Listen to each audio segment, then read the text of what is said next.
सो सो आज हमारा point of discussion है शिवाजी महाराज के नाम का इतना हाइप क्यों है। जैसे कि हमारे बीच में बहुत से ग्रेट राजा हुए, चंद्रगुप्त मौर्य, किंग अशोका, हर्षा। फिर भी हम जानते हैं कि इनका नाम लिया जाता है बहुत से ग्रेट राजाओं में, लेकिन शिवाजी महाराज का एक अलग ही हाइप है पूरे देश में या पूरे एशिया कॉन्टिनेंट में। मैं रुद्र और हमारे साथ है आज अर्जुन। तो अर्जुन, क्या आप बताएंगे मुझे कि शिवाजी महाराज के नाम का इतना हाइप क्यों है? श्योर रुद्र, आज जैसे आपने बताया कि हमारे पॉइंट ऑफ डिस्कशन का ही टॉपिक है वो, क्योंकि ये क्वेश्चन मुझे भी कहीं ना कहीं बहुत बारी आता था। तब मैं छोटा था, तब मैंने हिस्ट्री उतनी पढ़ी नहीं थी, और हमने भी, क्योंकि तुम भी तो मेरे साथ ही सेम स्टैंडर्ड में पढ़े हो। बराबर। तो तब हम यूजुअली देखते थे कि महाराष्ट्रन्स में और इवन मुंबई में, not just Maharashtrian, north Indians and many more people have really have a mad mentality about Shivaji Maharaj. उनके पास अलग ही क्रेज है, लेकिन उनको वो चीज़ें समझती थी कि उन्होंने कितनी ग्रेट चीज़ें की थी, और हमें तब तक वो चीज़ें पता नहीं थी, क्योंकि तभी हम वो छोटे थे।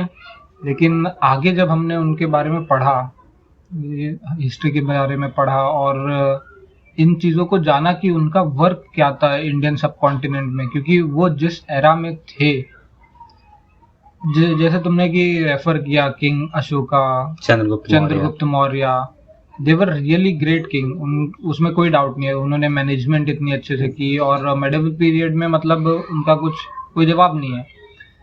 लेकिन उस टाइम की एक लिमिटेशंस थी कि उस टाइम पे फॉरेन इन्वेडर्स के नाम पे जिस तरीके की शिवाजी महाराज के टाइम पे कंडीशंस बनी थी, जो एट्रोसिटीज हो रही थी लोगों के ऊपर, और रिलीजियस डिस्क्रिमिनेशन चालू हुआ था औरंगजेब के टाइम पे जब शिवाजी महाराज आए थे। तो जो सिचुएशंस थी उस टाइम पे शिवाजी महाराज के, वो बिल्कुल ही अलग थी। और इवन हम अगर देखें उनका बैकग्राउंड, तो वो किसी राजा के बैकग्राउंड से नहीं आते थे। अशोका की बात करें, ये हर्षवर्धन की बात करें, तो ये लोग बहुत ही बड़े राजा हुए, बहुत बड़े एम्पायर को भी संभाला इन्होंने। लेकिन इनके फोर फादर्स किंग्स थे, एक्सेप्ट चंद्रगुप्त मौर्य, जिनको चाणक्य ने बनाया था, उन्होंने टीच किया था, लेकिन उस टाइम की कंडीशंस डिफरेंट थी। और इसीलिए मतलब आज भी, और अगर रिसेंट में देखें कोई राजा इतना ग्रेटनेस, क्योंकि चंद्रगुप्त मौर्य, अशोका, ये उनसे कई सालों पहले की बात हो गई। हाँ, बहुत पुराना समय है। हमें पढ़ने मिलता है उस बारे में, लेकिन शिवाजी महाराज मतलब एक ऐसे लीडर की जरूरत थी जिनको हम मतलब पूछ सके, जिन्होंने बहुत ग्रेटनेस की थी। क्योंकि उसके बाद जो हिस्ट्री चालू होती है वो हमारी ब्रिटिश एरा की चालू हो जाती है, तो उसमें तो कोई रूलर का कुछ रोल उतना रहा नहीं, क्योंकि वो ब्रिटिशर्स के अराउंड ही 200 साल हमारे घूमे, फिर उसके बाद हमने आज़ादी ली अपनी, और फिर वो हमारी हिस्ट्री है। तो शिवाजी महाराज हमें उस पॉइंट ऑफ टाइम में एक ग्रेट रूलर के नाम पे उभरते हुए दिखते हैं। हाँ, तो आप बताएंगे कि उन्होंने स्वराज की भी स्थापना की थी। स्वराज का क्या रोल था इसमें? वो कंडीशंस का ही रोल था स्वराज में, जिन कंडीशंस की मैं बात कर रहा था कि औरंगजेब के टाइम पे लोगों को फेस्टिवल्स नहीं मनाए दिए जा रहे थे, और टेम्पल्स डिमोलिश किए जा रहे थे। इवन महाराष्ट्र में एक बहुत ही एंशिएंट साइट है जहाँ पे मैं रिसेंटली विजिट किया था, एलोरा केव्स की one of the famous sites है वो। हाँ, कैलाशा टेम्पल। करेक्ट। सो कैलाशा टेम्पल मतलब बहुत ही ओल्ड मॉन्यूमेंट है, और मतलब इतना यूनिक है कि यूनेस्को वर्ल्ड हेरिटेज साइट्स में आता है, और साइंटिस्ट आज भी उसके लिए कंफ्यूज्ड है। तो उसको भी डिस्ट्रॉय करने का कोशिश किया गया था औरंगजेब द्वारा, लेकिन मतलब बहुत ज़्यादा वो पूरा डिमोलिश नहीं कर पाया था। तो वो चीज़ें तो सबको पता ही है। तो वो कंडीशंस जो उस टाइम पे उभर रही थी, उनमें से एक और प्रिविलेंट कंडीशंस थी कि जो महाराष्ट्र है आज का, मतलब ऐसे तो उस टाइम पे सारे स्टेट जैसे इंडिया में वो एग्जिस्ट नहीं करते थे, तभी रीजन्स अलग अलग होते थे। तो नॉर्दर्न पार्ट जो था, और दक्कन में भी बहुत हद तक मुगल्स का इन्फ्लुएंस था, और साउथ में भी मुगल्स के ही जो लोग थे, निज़ाम जिनको कहा जाता है, वो रहते थे। तो इनके बीच में सारा ट्रेड होता था, सब कुछ होता था, लेकिन इनको फुलफिलमेंट करने वाला, जैसे अगर एक शिपर है आज के टाइम पे, अमेज़न जो है आज तुम कस्टमर और उस बंदे के बीच में फुलफिलमेंट करता है ना। तो वो चीजें मराठा ही करता था, क्योंकि यही रीजन पड़ता था बीच में, नॉर्थ इंडिया और साउथ इंडिया के। ये लोग ही आगे पीछे जो कुछ करना है, रिस्क भी बहुत चीजें रहती थी, क्योंकि डेक्कन का प्लेट्यू था, इतनी हार्श चीजों से उस टाइम पे एरोप्लेन तो था नहीं, चीजें लेके जाती थी by water route. Not water, उस टाइम पे इंडियंस जो थे उतने प्रिविलेंट नहीं थे वाटर रूट के बारे में, क्योंकि उस टाइम पे उतना नहीं मिलता है। ब्रिटिशर्स जो थे और आसाम के पीपल जो थे वो लोग वाटर को लेके बहुत ही स्ट्रांग थे। ओके। और शिवा हमें वो भी दिखता है कि जब शिवाजी महाराज राजा बने और उन्होंने भी इन चीज़ों पे ध्यान दिया और उन्होंने पहली नेवी की स्थापना की थी। तो ये सब चीज़, लेकिन उस टाइम तक लैंड से ट्रेड होता था, वो भी एक बहुत बड़ा कारण बना यहाँ के लोगों के लिए कि मतलब सब कुछ वो करते थे और उन्होंने फिर मशाल ली कि यार सब हम कर रहे हैं, मिठाई कोई और खाते जाता है, और उसमें भी मिठाई खाने वाला जो है वो हमारे देश का नहीं है। देश का नहीं है, इतनी मतलब देश का नहीं भी है तो लोगों ने अकबर को एक्सेप्ट किया एज अ किंग। बहुत सारे किंग्स ऐसे हुए जिनको एक्सेप्ट किया, क्योंकि किंग का जो मेन काम होता है वो होता है वेलफेयर का, अपनी प्रजा की रक्षा है ना। करना, प्रजा को बढ़ाना, प्रजा, वो किंग कहीं का भी हो, वो अगर डेवलप अपनी करना अपना। किंगडम को कहीं बना लेता है तो उसका एक ही रोल रहता है, अपनी प्रजा का वेलफेयर करना, अपने किंगडम को प्रॉस्परस बनाना, ताकि वो तभी एक्सपांड कर सकता है।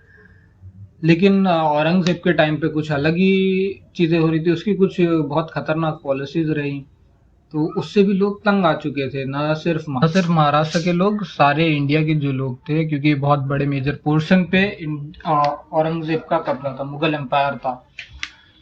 तो लोगों के अंदर भी एक अलग ही आक्रोश आ गई थी। जजिया के नाम पे कर लिया जाता था, यानी टैक्सेस लिए जाते थे, जो कि सबको पता है कि कितने, मतलब वो रिलीजियस बेसिस पे किए जाते थे कि हिंदूज को वो टैक्स देना पड़ता था। If you are converted to Muslim you do not need to pay the tax. तो इन सब चीजों में भी प्रिविलेंट हुआ, लोगों के अंदर आक्रोश आई। जिस तरीके से ब्रिटिशर्स के टाइम पे लोग तंग आ चुके थे उन चीजों से, उसी तरीके से मुगल एम्परर औरंगजेब के टाइम पे भी आ गए थे। और उस टाइम पे एक सन का राइज हुआ जिनका नाम पड़ा शिवाजी महाराज, और उन्होंने वो मशाल को अपने हाथ में लिया और स्वराज की स्थापना की थी उन्होंने, कि हम जो है अपना सेल्फ गवर्नमेंट रखेंगे। न वो सिर्फ आज महाराष्ट्रियंस इस तरीके से देखते हैं कि सेल्फ गवर्नमेंट यानी उनकी खुद की गवर्नमेंट, यानी उनकी कम्युनिटी की हो, लेकिन उनका कभी भी ये मोटिव नहीं था। उनका सेल्फ गवर्नमेंट का मतलब ये था कि हिंदवी स्वराज हो। उनके उसमें भी आता है कि हिंदवी स्वराज यानी हिंदुओं का स्वराज हो, एक ऐसा राष्ट्र जो सबको इक्वल अपॉर्चुनिटी दे, सबको एक साथ Equally रखे। treat करे। ऐसा नहीं कि अगर हिंदूज प्रेवलेंट हो चुके हैं तो वही आगे रहे, मुस्लिम्स को निकाल दिया जाए या किसी भी और कम्युनिटी को सप्रेस किया जाए। तो उनका कभी भी वो एजेंडा नहीं था, और उन्होंने स्वराज की स्थापना उसी व्यू से की थी। और उनके फादर भी थे, मुगल्स के कोर्ट में थे, उनका गवर्नमेंट के लिए वर्क करते थे। और धीरे धीरे हमने देखा कि शिवाजी महाराज फिर एक पावर बनते हैं।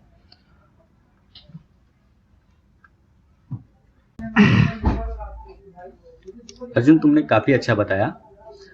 मेरा एक क्वेश्चन है तुमसे कि महाराष्ट्र में जैसे शिवाजी महाराज को बहुत माना जाता है, ऑल ओवर इंडिया इनको कई बार एज अ गॉड से कंपेयर कर लिया जाता है, इनको इतना पूजा जाता है। तो जैसे कि लोगों के बहुत सारे सेंटिमेंट्स जुड़े हैं शिवाजी महाराज से, तो ऐसा क्यों है? ऐसा मेनली मतलब इसके आंसर में तो वही चीज़ें हैं कि जो हमने पीछे डिस्कस की थी। और दूसरी चीज़ होती है कि तुम कभी भी किसी दूसरे बंदे से, मतलब तुम्हारी फैमिली को छोड़ दें, फैमिली में भी कहीं ना कहीं वो चीज़ रह जाती है कि तुम किसी अपने एक पेरेंट्स को लाइक करते हो ज़्यादा। वैसे ही तुम अपने दोस्त बनाते हो या फिर किसी से बात करते हो, कोई भी कभी किससे क्यों बात करता है, उसका एक बहुत मेजर रीज़न रहता है लोगों का इंटरेस्ट। तुम्हें जब तक कोई इंटरेस्ट नहीं ना, तुम्हारा इंटरेस्ट किसी और के साथ अलाइन नहीं होगा, तुम उसके साथ दोस्ती क्यों करोगे? बराबर। तुम्हारा इंटरेस्ट वो हर चीज़ का हो सकता है। तुम काम कर रहे हो तो वो जॉब का इंटरेस्ट हो सकता है, तुम रिलेशनशिप में हो तो वो किसी और चीज़ का इंटरेस्ट हो सकता है, तुम्हारे घर पे है तो तुमको जो ज़्यादा प्रिविलेज देता होगा वो पेरेंट तुम्हारे लिए ज़्यादा, तुम्हारा इंटरेस्ट उनकी तरफ अलाइन होगा, है ना। जो तुमको रोकेगा तुम्हारी चीज़ को करने के लिए, तुम उसके साइड इंटरेस्टेड रहोगे क्या? नहीं। तुम्हारे रिलेशन हो सकता है उस पेरेंट्स के साथ, आजकल के टाइम में होता है कुछ बच्चों का उनके पेरेंट्स के साथ ही, वो सब खैर इस पॉइंट ऑफ डिस्कशन का पार्ट नहीं है। हाँ, जैसे हमारी प्रायोरिटी सेट होती है। करेक्ट। तो उस टाइम पे जो कंडीशंस प्रेवलेंट हो रही थी और जिन तरीकों की एट्रोसिटीज, कुछ औरंगजेब से पहले भी कुछ रहे हैं राजा, ऐसी बात नहीं है, अकबर एक एक्सेप्शन बन के आए थे, लेकिन लोगों को कोई लीडरशिप नहीं मिल रहा था, है ना। हमको जैसे ब्रिटिशर्स के टाइम पे कोई मतलब बहुत सारे लीडर्स आए, लेकिन हम गांधी जी की गांधी तरफ जी, अलाइन क्यों हुए? हाँ उन्होंने सबको साथ लाया, कैसे साथ लाने का लाया? काम। कैसे लाया वो भी एक बहुत बड़ा क्वेश्चन है। वही क्वेश्चन यहाँ अराइज होता है हाँ कि शिवाजी महाराज ने कैसे लाया? इतनी मैड फॉलोइंग ऐसी नहीं होगी किसी की गांधी जी के लिए ही है या फिर शिवाजी महाराज के लिए। इतने प्रोमिनेंट लीडर्स उस टाइम पे भी बहुत थे, ब्रिटिश एरा में भी बहुत थे, लेकिन उनके लिए ये कुछ पर्टिकुलर लोग इतने ऊपर कैसे राइज किए? हाँ, बाबा इतना साहेब अम्बेडकर रिस्पेक्ट, हुए, इतना सेंटिमेंट, हाँ। बाबा साहेब अम्बेडकर हुए, तो ये सब पॉइंट था इंटरेस्ट का। बाबा साहेब के साथ उन उनकी कम्युनिटी के रहे या फिर जिस भी कंडीशंस बनी तो उनका इंटरेस्ट उनसे अलाइन हुआ, है ना। दलित मूवमेंट रहा, लोग उनको इक्वल अपॉर्चुनिटीज और ये सारी चीजें जो राइट्स कॉन्स्टिट्यूशन में दिए गए, तो उनके इंटरेस्ट उस कम्युनिटी के वहां से अलाइन हुए। महात्मा गांधी के साथ पूरे देश के सेंटिमेंट्स अलाइन हुए। क्यों? क्योंकि उस टाइम तक भी अगर हम देखें तो 80 to 85% पॉपुलेशन जो हमारी थी वो बहुत गरीब रेखा में थी और मेनली फार्मर्स यानी या तो वर्कर्स थी। और उस टाइम का लिटरेसी रेट क्या रहेगा? बहुत ही कम था, उसी पढ़ने का रेट हक ही नहीं था लोगों को। पढ़ने का हक नहीं था, जो मतलब अगर और फीमेल्स की कंडीशन और बदतर। तो इन सारे कंडीशंस में अगर कोई बंदा उभर के आता है जो इन सबके इंटरेस्ट को अलाइन कर ले अपने साथ, वो बन गया महात्मा गांधी। खादी मूवमेंट रह गया, नॉन कॉपरेशन मूवमेंट रह गया, ये अलग अलग मूवमेंट्स के थ्रू उन्होंने अलग अलग सेक्शंस को टारगेट किया। हाँ, लोगों में खादी अपनी छवि मूवमेंट बनाई। किया यानी कि अपने देश का कपड़ा पहनो भाई, अपने को बाहर का चाहिए ही नहीं, खुद बनाया खुद पहना। खादी आश्रम्स उन्होंने लगाए। तो उन्होंने उन हर एक सेक्शंस को एक साथ लाया, उनके मूवमेंट्स किए और उनके साथ अलाइन हो गए। वो उनके इंटरेस्ट उनसे जुड़ गए, तो लोग इतने मास मूवमेंट में उनके साथ जुड़े। और वही चीज थी शिवाजी महाराज के साथ कि पहले तो उन्होंने यहाँ के लोगों का, जो रीजनल लोग थे, उनके सेंटिमेंट्स को टच किया कि यार ये सारा ट्रेड इन लोग के बीच में जाता है, हम लोग क्या कर रहे हैं, है ना। उतने सारे लोग थे, किसी के पास ये क्वेश्चन नहीं आया। ये एक बिजनेस माइंडसेट भी बोल सकते हैं, क्योंकि ये बिजनेस से रिलेटेड है कि सब प्रॉफिट इधर उधर जा रहा है, हम क्या कर रहे हैं हाँ, भाई। सारा काम हम करें लेकिन हमें बहुत छोटा रिस्क हम अमाउंट ले, मिलता है। है ना, साउथ से नॉर्थ ले जाने का, दक्कन की प्लेटो से, तो वो सारी चीजें हम करें। बहुत से महाराष्ट्रन बहुत ब्रेव सोल्जर्स थे, वो मुगल की आर्मी में भी सर्व करते थे। जैसे शिवाजी महाराज के भी फादर निजाम या उनके अंडर आते थे, उस टाइम गवर्नमेंट के लिए पे वर्क कर रहे थे। निजाम के अंडर आते थे। जैसे मुगल राजा हो गया औरंगजेब, उसके बाद रीजन्स में डिवाइडेड था। औरंगजेब सारे रीजन्स पे वो नहीं कर सकता था एडमिनिस्ट्रेशन, तो उसने निजाम्स रख लिए थे अलग अलग जगह के लिए, है ना। और साउथ का भी निजाम था, हैदराबाद का निजाम जिसको कहा जाता है, और उनके कोर्ट में शिवाजी महाराज के फादर काम करते थे। तो ये पॉइंट वहां से जगा, वहां से बहुत सारे जैसे मूवमेंट्स कहते हैं, बहुत सारी चीजें की गई उनके द्वारा। उन्होंने इवन क्या एक पर्टिकुलर रीजन को ऑक्यूपाई किया पहले कि यहाँ से जो भी ट्रेड पास होगा वो हमारा है ना, एक छोटे से रीजन का, और उसको एक पूरी वैली में एक्सपांड किया कि यहाँ से अगर उस पार किसी को जाना है तो वो चीज हमारी होगी, वो और चीज हमें देना पड़ेगा, वो उसके हमें बदले। देना पड़ेगा। अगर वहाँ, क्योंकि वहां पे मुगल और जो निजाम थे वो आपस में एक रेवेन्यू शेयर करते थे। तो मुगल और निजाम मतलब जो रूलर्स थे वो शेयर करते थे, लेकिन उस टाइम पे यहाँ के रूरल लोगों को उतनी अपॉर्चुनिटीज नहीं मिलती थी। सिर्फ मतलब एज अ स्लेव या फिर चीज़ों को उधर इधर उधर करने वाले बन जाते थे सोल्जर। तो शिवाजी महाराज ने सोचा नहीं यार, बदलना है, अपने लोगों के लिए कुछ अलग करना है। रीजनल सेंटिमेंट्स तभी जुड़े। और ऐसा नहीं है, महाराष्ट्र में भी उस टाइम अगर निजाम का रूल था तो जो चीज़ें नॉर्थ इंडिया में हो रही थी वो यहाँ पे भी कुछ हद तक, मतलब अगर 30-40% बोले तो होती थी। रिलीजियस जो चीज़ें की जाती थी औरंगजेब द्वारा, तो वो भी उनको भी बहुत हर्ट करता था। और हमने बहुत बारी ये पोर्ट्रेट भी देखा है शिवाजी महाराज का कि जब वो छोटे थे या फिर वो बड़े भी हुए तो उनका स्पिरिचुअलिटी से कितना रिलेशन रहा था। सब लोगों ने वो फोटो देखा है जिसमें शिवाजी महाराज शिवलिंग की पूजा करते हैं, और कहीं ना कहीं उनका नाम भी वहां से डिराइव हुआ है, इसीलिए शिव जी को और उनसे बहुत ज़्यादा कनेक्ट किया जाता है। तो स्पिरिचुअलिटी तो थी उनमें, और ये ग्रेटनेस वहीं से आई कि वो चीज़ जो थी जो सिर्फ ट्रेड तक लिमिटेड थी, उसके बाद वो चीज़ उन्होंने टर्न आउट की कि हमारा खुद का स्वराज हो। है ना। पहले एक छोटे सेंटिमेंट को टारगेट किया जो कि रीजनल सेंटिमेंट था कि यार सब ट्रेड इधर उधर कर जाते हैं, हम क्या कर रहे हैं, हमारे वो लोगों को भी पैसा मिले। करेक्ट। तो वहां के लोगों, क्योंकि पहले तुमको चाहिए वहां के लोगों की सपोर्ट, तो तुमने उनके पॉइंट्स को टच किया और उनको प्रॉफिट दिलाने के लिए आगे आगे बढ़े, बढ़े। लोग अलाइन हो गए उनके साथ, और वहीं से चालू हुआ शिवाजी महाराज के एम्पायर का। स्वराज। उस टाइम तक मराठा एम्पायर के नाम पे मतलब तभी कुछ एग्जिस्ट नहीं करता था, और एक ऐसे एरा में जहाँ पे एक मुगल एम्पायर इतना बड़ा एम्पायर बना था, औरंगजेब के टाइम पे बहुत बड़ा एम्पायर था वो भी, वहां से एक ऐसे एक रीजनल एम्पायर का शुरुआत होता है। और एक टाइम ऐसा आता है, मतलब अंग्रेजों के टाइम से पहले, अगर हम ईयर्स की बात करें तो अराउंड 1800s के टाइम पे, क्योंकि मुझे जितना पता है हैदर अली, ये टीपू सुल्तान वाले वॉर तक मराठा एम्पायर जो था वो बहुत वास्ट हो चुका था। हाँ, लोग जानने लगे थे। वो अपने जानने नहीं, वो अपने पीक पे था। पीक यानी ऊपर से नीचे, आजू से बाजू, यानी ईस्ट से वेस्ट तक पूरा मराठा एम्पायर का ही बोलबाला था, और उनके सूबेदार थे अलग अलग जगह पे, जिस तरीके से बाजीराव के टाइम पे ये हुआ था, हाँ। पेशवास के टाइम पे, और मेनली बाजीराव वन के टाइम पे वो अपने एकदम टॉप पे था, पूरा ऑल ओवर इंडिया कवर हो जाता था तभी, और इंडिया के बाहर के भी पोर्शंस। तो एक ऐसी जगह से चीज़ों को चालू करना और एक ऐसा आक्रोश ला देना लोगों में कि वो एक ऐसा एम्पायर बन के उभरे जो स्वराज का था, वो कहीं ना कहीं उस टाइम तक पूरा हुआ था, क्योंकि तब पूरा इंडिया कवर हो चुका था उस एम्पायर के अंडर, और सेल्फ गवर्नमेंट यानी उनके ही लोगों के गवर्नमेंट थी। लोग उनके लोगों की मतलब अब यहाँ पे लोग निकाल लेंगे कि महाराष्ट्र की बात हो रही है, तो यहाँ पे सिर्फ महाराष्ट्र की बात नहीं थी उनके। अगर शिवाजी महाराज या फिर पेशवास के रूल के भी टाइम देखे तो तुम सिर्फ अपने रीजनल लोगों को लेके किसी कंट्री को नहीं वो कर सकते हो।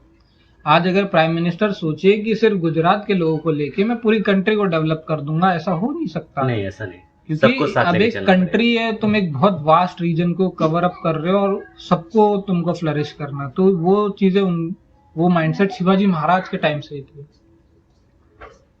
और उन्होंने चीज़ों को टच किया। जब उन्होंने कैंपेन्स किए मतलब औरंगजेब के खिलाफ, तो नॉर्दर्न इंडिया रहे या फिर सदर्न इंडिया तो थोड़ा सेफ रहता था, क्योंकि उस टाइम तक मतलब सदर्न इंडिया यानी हैदराबाद तक कब्जा रहा था मुगल एम्पायर का। उसके आगे के कुछ राजा सोचे वो हिंदू ही रहे थे, कृष्ण देव राय रहे या बहुत सारे जो राजा रहे वो हिंदूज रहे थे, तो वहाँ थोड़ा सा कम अफेक्ट हुआ था। इसलिए अगर देखेंगे हम तो उन सारे रीजन में आज भी अगर हम देखें तो सदर्न इंडिया में बहुत ज्यादा टेम्पल्स बचे हुए हैं, क्योंकि हाँ। नॉर्दर्न इंडिया ने लैंड का रूट तभी खुला हुआ था, सी रूट उतना प्रिविलेंट नहीं था जब तक ब्रिटिशर्स नहीं थे, तो लैंड का रूट खुला होता, इतने इन्वेजन्स हुए, बहुत सी चीजें हुई, तो नॉर्दर्न इंडिया में तुम उस टाइप के टेम्पल्स नहीं देखोगे। आज थे, जरूर से थे, लेकिन उसको उसे डिस्ट्रॉय तोड़ दिया किया गया, फिर बनाया गया, डिस्ट्रॉय किया गया, फिर बनाया गया। सोमनाथ का टेम्पल उसका प्राइम एग्जाम्पल है। सोमनाथ का टेम्पल इतनी बारी डिस्ट्रॉय हुआ कि वो मतलब रिसेंट टाइम में, मतलब जब हम हमारी आज़ादी के बाद तक में वो उसको रीडेवलप किया गया था।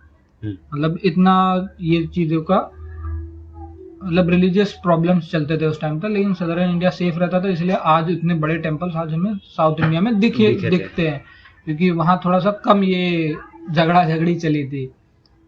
और ये सब चीज़ों को स्टॉप लगाने के लिए उस टाइम पे, क्योंकि औरंगजेब बहुत ही ज़्यादा क्रूल था और एक्सपांड कर रहा था इन चीज़ों में, और उन्होंने उस चीज़ को, अब जब उन्होंने एक अच्छा खासा रीजनल सेंटिमेंट कवर कर लिया, शिवाजी महाराज ने एक नॉर्मल एम्पायर खड़ा कर लिया, तब उन्होंने स्टार्ट किया नेशनल सेंटिमेंट्स को हिट करना, जहाँ से शुरुआत हुई थी स्वराज की। यानी इंडिया पे जो यहाँ के लोग हैं, यहाँ के यानी इंडियंस की बात हो रही थी, उनका ही राज हो, क्योंकि जो बंदा बाहर से था वो अब क्रूअल हो चुका है। हाँ। वो अब मेंटल हो चुका है, मतलब वो ये नहीं समझ रहा कि राजा कहीं का भी हो, वो कहीं पे भी अब राज कर रहा, तो उसका काम ये है कि किंगडम का वेलफेयर करना, अपनी प्रजा को अच्छे से रखना और एक्सपांड करना। जब तुम एक जगह को पूरा मतलब अच्छे से सेटल कर लो, तब तुम आगे की चीजों को एक्सपांड करोगे। वो चीजें यहाँ नहीं हो रही थी औरंगजेब के टाइम पे, और वहां से उन्होंने वो सेंटिमेंट को टच किया कि स्वराज चाहिए भाई हम, और वो चीज आज भी हम देखते हैं। है ना। ब्रिटिशर्स के टाइम पे भी ये चीजें लोकमान्य तिलक ने, बाल गंगाधर तिलक जो थे, उन्होंने ये शुरुआत की थी। मतलब लगभग 60-70 साल तक जो हमारे फ्रीडम फाइटर्स थे उस टाइम के इनिशियल फेजेस के, उन सब ने बहुत सारी चीजें ट्राई की। और लोकमान्य तिलक के टाइम पे 1890s के बाद की अराउंड की बात है, उन्होंने एक चीज स्टार्ट की शिवाजी महाराज से लेते हुए स्वराज, कि यहाँ पे जो होना चाहिए सेल्फ गवर्नमेंट होना चाहिए। मतलब जो चीज शिवाजी महाराज के टाइम पे हुई थी, बहुत बड़ा मराठा एम्पायर बना, डिक्लाइन भी हुआ, ब्रिटिश एम्पायर खड़ा हुआ, तब लोगों के अंदर वो सेंटिमेंट वापस जागा कि यार ये बाहर के लोग आके हम पे ही राज कर रहे हैं।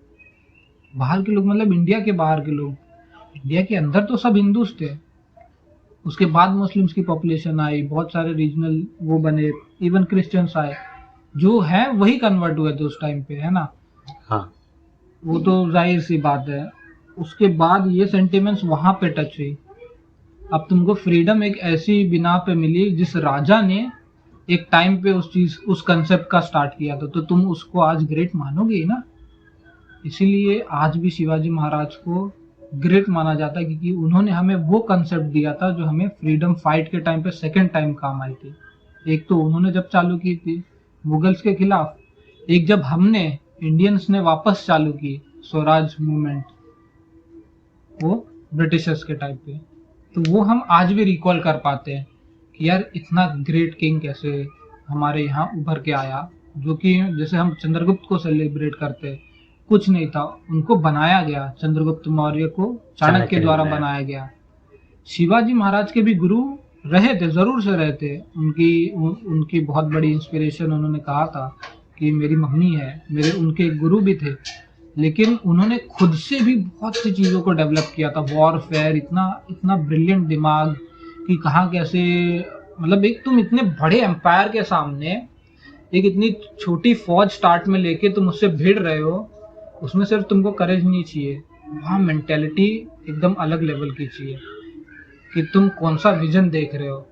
तो वो विजन भी लोगों को आज एकदम मतलब अचंभव कर देता है कि यार मतलब ये बंदा बहुत ग्रेट था, इतना दूर का सोच सकता था, इतनी दूर की सोच, इतना फ्यूचर का सोच ऐसा कि आज भी महाराष्ट्र में कुछ जगह ऐसे हैं, मैं अभी नाम रिकॉल नहीं कर पा रहा हूँ, कोस्टल रीजन में है, शायद वो जंजीरा का फोर्ट है। ऐसे फोर्ट्स बनाए, ऐसी नेवी को स्टार्ट कर दिया डेवलप करना, मतलब उस टाइम तक नेवी सोचना ही भूल जाओ। नेवी का नाम स्टार्ट हुआ, मतलब एक स्ट्रॉन्ग नेवी, नेवल फोर्स क्यों होना चाहिए, क्यों जरूरी है, सब चीजें चालू हुई ब्रिटिशर्स के टाइम पे। उन्होंने वो चीजों को डेवलप करना चालू किया। तब इंडिया में कोई नेवी के बारे में उतना नहीं सोच पाता था, असमीज को छोड़ के। असमीज जो है नेवी वॉरफेयर में आगे थे, मतलब वो, क्योंकि वहां पे ब्रह्मपुत्रा इतनी बड़ी विशाल नदी थी, उस टाइम पे भी थी, आज भी है, तो नेवी वॉरफेयर में वो लोग आगे थे। लेकिन यहाँ के लोग नहीं समझते थे कि क्या जरूरत है भाई ये नेवी की, है ना। बाहर से जो ट्रेडर आते थे उनसे सब ट्रेड वेड होके निकल जाता था, वो लोग अपनी शिप लेके निकल जाते थे।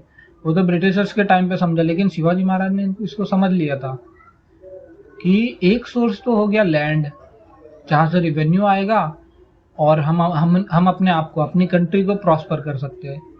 दूसरा सोर्स उन्होंने समझ लिया था, ये ट्रेडर कहाँ से आ रहा है, नेवी से आ रहा है, तो हम लोग इसको क्यों नहीं बेच सकते, ज्यादा पैसा हम लोग चार्ज करेंगे, यहाँ से लेके कहीं और बेचता होगा ज्यादा में ना, तो हम वो चीज क्यों नहीं कर सकते, मिडलमैन को हटाने का। और उसी में फिर उनका कंसेप्ट डेवलप हुआ कि नेवी से भी तो लड़ा जा सकता है। जो कोस्टल रीजन्स हैं, महाराष्ट्र है, महाराष्ट्र के नीचे कर्नाटक, केरला, जो ये रीजन्स है, गुजरात का रीजन हो गया, इनको तो नेवी से भी कवर किया जा सकता है, लैंड से सिर्फ क्यों लड़ना है ना। तो उन्होंने डबल वॉरफेयर के बारे में भी समझ लिया। उस टाइम तक कोई राजा नहीं सोचता था इस बारे में। तो इतनी फ्यूचर की सोच, लोगों को डेवलप करना, और जो बोलते हैं ना एक ट्रू किंग होता है, मतलब जो एक स्ट्रॉन्ग मैन होने के साथ भी, करेजियस होने के साथ भी, एक उसका दूसरा साइड होता है अपनी प्रजा के लिए विनम्र, है ना। क्योंकि अगर वो चाहते तो बोलते कि यार सिर्फ मेरा स्वराज का जो व्यू है वो हिंदूज के लिए, मुझे हिंदूज का राज चाहिए। लेकिन वो समझते थे हिंदूज का राज मतलब ऐसा थोड़ी है, हिंदुइज्म में कभी ये ऐसा नहीं बोला गया था कि तुम खुद को प्रेवलेंट कर दो और दूसरे को सप्रेस करो। और उन्होंने देखा था जब हमारे लोग अगर सफ़र कर सकते हैं इस तरीके से, औरंगज़ेब जब कर रहा है, तो अगर मैं इस चीज़ों को करूँगा तो क्या मुस्लिम्स नहीं सफ़र होंगे? होंगे। तो एक ऐसा राजा जो वो सेंटिमेंट्स को भी पकड़ के चल रहा था, तो जो उस सबको टाइम साथ लेके चलना चाहता था। करेक्ट, जो सबको साथ लेके चलना चाहता था, राज्य हमारा हो, मतलब इंडियंस जो यहाँ के उन लोग का राज्य हो और प्रॉस्पर करे सब। उस टाइम तक भी सोने की चिड़िया कहलाती थी, क्योंकि अगर ऐसा नहीं रहता तो शाहजहां के रेंज, मतलब औरंगजेब से जस्ट पहले की बात है, औरंगजेब के फादर है शाहजहां, इतना पैसा आता था इंडिया में तब भी कि शाहजहां ने ताजमहल बनवाया था। अगर हम उस थ्योरी को भी करेक्ट मान ले कि शाहजहां ने ही ताजमहल भी बनवाया था, तो उस टाइम पे सोचो इंडिया में कितना पैसा आता था। लोग मसालों की जगह पे गोल्ड ट्रेड करते थे। तो शिवाजी महाराज ने उस बात को समझ लिया था कि जब इन सब चीज़ों में अभी वो बंदा लगा हुआ है औरंगजेब कुछ और करने में, और लोग वो ट्रेड से अपना आपा खो रहा है, मतलब वो बैठा है एक जगह पे, एरिया ऑक्यूपाई करने में लगा है, हिंदूज के खिलाफ पॉलिसी बनाने में लगा, लेकिन वो अपने रीजन को प्रॉस्पर नहीं कर रहा। तो उन्होंने वो सारे पॉइंट्स को टच कर रहे थे, रीजनल सेंटिमेंट्स को उन्होंने टच किया, उन्होंने नेशनल सेंटिमेंट्स को स्वराज से टच किया, उन्होंने वॉरफेयर फ्यूचर में कैसे लड़ाई कर सकते हैं, किन चीज़ों को, फोर्ट्स को डेवलप करना चाहिए, फोर्ट्स की डेवलपमेंट होनी चाहिए हर एक रीजन में। इसलिए महाराष्ट्र भी एक मतलब एक स्टेट है जहाँ जिसको किलों का स्टेट कहा जा सकता है, जहाँ पे बहुत सारे फोर्ट्स आज भी पाए जा सकते हैं, क्योंकि वो डेवलप्ड थे शिवाजी महाराज द्वारा। उनके इम्पोर्टेंस क्या रहे, उसके बाद नेवी से ट्रेड और ये सब चीज़ों से पैसे और कैसे बढ़ाए जा सकते हैं, इन सब चीज़ों पे उनका फोकस रहा। मतलब हर एक पॉइंट को इंसान टच कर रहा था। आज हम अपनी ज़िंदगी में क्या करते हैं, करियर के नाम पे एक चीज़ में सिर्फ टच कर पाते हैं। वो इंसान मतलब अगर गिना जाए तो 10 चीज़ों को एक साथ एज अ किंग टच करने जा रहा था, बन भी रहा था। शिवाजी महाराज बन भी रहे थे एक किंग, क्योंकि उन्होंने भी तो अपना रीन चालू किया था एक छोटी सी जगह से और एक सम्राट के तौर पे उभरे, और उसके साथ उसी टाइम में वो अलग अलग पॉइंट्स को टच कर रहे हैं, स्वराज को हासिल कर रहे हैं, अपने एम्पायर को स्ट्रॉन्ग कर रहे हैं, ट्रेड को ला रहे हैं। दक्कन जैसे प्लेटू में, दक्कन जैसे आज भी अगर महाराष्ट्र इतना प्रॉस्परस है तो यहाँ के ट्रेड के कारण, यहाँ की इंडस्ट्रियलाइजेशन के कारण, है ना, क्योंकि यूपी और बिहार में इंडस्ट्रियलाइजेशन नहीं हुआ, जॉब अपॉर्चुनिटीज नहीं रही। इवन वो प्लेन ऐसा है, यूपी और बिहार के प्लेन्स ऐसे है कि वो दुनिया के सबसे फर्टाइल रीजन्स में आते हैं। हाँ, वहाँ पर बहुत ज्यादा एग्रीकल्चरल वर्क होता है। पंजाब प्रॉस्पर करता है, इंडस्ट्रीज है वहाँ, ये लोग नहीं कर पाए, पॉलिटिक्स में उलझे रह गए। लेकिन महाराष्ट्र आज भी उनके थॉट्स को आगे ले जाके इतना प्रॉस्परस इसलिए कर पाया, मतलब अराउंड द क्लॉक 12 मंथ में यूपी और बिहार ये सारे रीजन्स में क्रॉप हो सकता है, क्रॉप होता है, मतलब इंसान बो देता है लेकिन बहुत टाइम फ्री रहता है, इंडस्ट्रीज में काम कर सकता था, इंडस्ट्रीज आई नहीं। महाराष्ट्र एक ऐसा रीजन है जहाँ पे एक पर्टिकुलर टाइम पे ही खेती हो सकती है, और ये बहुत ही हार्ड और टफ टरेन है ना। यहाँ घाट्स है, प्लेटूज है, दुनिया की सबसे ओल्डेस्ट प्लेटू है दक्कन प्लेटू, गोंडवाना लैंड से जो सेपरेट हुई थी। ऐसे रीजन में, ऐसे हार्श क्लाइमेट में एक तुम स्वराज बना रहे हो, एक पूरा एम्पायर खड़ा कर रहे हो, वहाँ के लोगों को प्रॉस्पर करवा रहे हो। मतलब जैसे हम सऊदी अरेबिया में आज देखते हैं, पहले वो लोग भेड़ बकरी चलाते थे, कुछ चीज़ें आई, ऊपर वाले की दया रही, तेल खोजा फॉरेनर्स ने, फिर वहाँ से वो लोग अमीर हुए। तुम खुद के दम पे एक ऐसे रीजन को इतना प्रॉस्पर करवा रहे हो कि जहाँ पे जो बहुत ही हार्श क्लाइमेटिक कंडीशंस में रहता है, तो वो तो एक ग्रेटनेस की बात हुई। एब्सोल्युटली, है ना। मुंबई को तुम बोलोगे कि मैंने यहाँ से यहाँ कर दिया, आज के टाइम को अगर एग्जांपल करें तो कोई कहेगा हाँ ठीक है, लोग उतना ध्यान नहीं देंगे। अब तुम किसी महाराष्ट्र में ही जाके या फिर किसी भी गांव के रीजनल गांव को तुम मुंबई बना दो तो सोचने की बात है। तो दुनिया सोचेगी ना कि ये क्या कर डाला इसने, कैसे, क्यों। तो वो चीज़ उन्होंने टच कर दी, वो पॉइंट टच किया, बहुत सारे पॉइंट्स को टच किया, और इसीलिए उनके आगे लगा था छत्रपति, जो लोगों का सम्राट है, जिसने हर चीज़ों को टच किया, जिसने हर बंदे की बात सोची, वो बना छत्रपति शिवाजी महाराज। और इसीलिए उनका इतना इम्पोर्टेंस ना सिर्फ हमें करना चाहिए, लोग करते भी हैं, हमें अपने पास्ट का इसलिए इतना मतलब इतना प्रिजर्व करके रखना चाहिए। न सिर्फ शिवाजी महाराज और हमारे किंग्स ऐसे हैं जिनको हमें सोचना चाहिए कि वो कैसे आज के टाइम पे इंडिया में हमें कैसे प्रेरित कर सकते हैं, कैसे हमें आगे बढ़ने की सोच में। देखो वो लोग जो हैं उनकी सोच से आप सीख के वो गलतियां ना दोहरा सकते हो, उनकी सोच से सीख के, उनके काम से सीख के आप आज के इंडिया को प्रॉस्पर कर सकते हो। तो उन चीज़ों में वो प्रिविलेंट करवाते हैं। ठीक है, थैंक यू। आपसे आज हमें बहुत कुछ जानने मिला शिवाजी महाराज के बारे में। आपसे बहुत अच्छा लगा मिलके Arjun. Thank you. Thank you. Thank you. फिर मिलेंगे नेक्स्ट हाँ। पॉडकास्ट के साथ श्योरली, और उस टाइम कुछ दूसरा टॉपिक टच करेंगे और हाँ। धीरे धीरे हम शायद आगे बढ़ेंगे इस बारे में कि कैसे हम पास्ट को ही, यही टॉपिक रहेगा कि इंडिया नाउ एंड देन की बात है हमारे चैनल पे, आपके चैनल पे। तो इसी चीज़ को हम आगे कंटिन्यू करेंगे कि ऐसे कौन से टॉपिक्स है जो हम पास्ट से सीख के हमारे आज को बेटर कर सकें। हाँ, और हम आज बहुत better सारी कर स्टोरी लिए कवर हम। करना चाहेंगे जो बहुत लोग नहीं कवर करते, जैसे कि हमारे पुराने अनसंग वॉरियर्स, हमारा ब्रिटिश एरा में क्या हुआ था, हमारी ओल्डन मेडिवल हिस्ट्री क्या है, ये सब हम टच करेंगे। इंडिया देन एंड नाउ में इंडिया क्या है वो भी। करेक्ट। और मतलब इन थियोरेटिकल पॉइंट से नहीं कि जो पढ़ लिया वो चीज़ें, कुछ ऐसी चीज़ें जो इंसान आज भी उन चीज़ों को रिलेट कर सकता है, उन तरीकों से हम समझाने की कोशिश करेंगे श्योरली कि कैसे रियल लाइफ में इंसान आज उन चीज़ों को फेस करता है, उन लोगों ने उस टाइम पे फेस की थी और वो कैसे उस चीज़ों से बाहर निकले थे और एक बड़े लीडर बन के निकले, बड़े किंग बन के निकले, कैसे उन्होंने इंडिया को ट्रांसफॉर्म किया और आज हम उन चीज़ों को कैसे आगे बढ़ा सकते हैं अपने देश की प्रगति में। आज हमारे पास लीडरशिप है, बस थोड़ी सी गाइडेंस और वो हमारे लोगों में चाहिए ताकि हम लोग और आगे बढ़ सकें। थोड़ी यूनिटी चाहिए। यूनिटी चाहिए, प्रॉस्पर कैसे कर सकते हैं उन चीज़ों का थॉट रहना चाहिए, ना कि डिवीजन और ये वो। गलतियां हर किसी में रहती है, खामियां हर किसी में होती है, तो हमें फोकस करना पॉजिटिव चीज को देखना है। पॉजिटिव और जो हमें स्ट्रांग बना सके। श्योरली आगे हम उन चीज़ों पे बात करेंगे। Okay, thank you. बहुत अच्छा लगा आपसे मिलके। Thank you Thank you. To you also.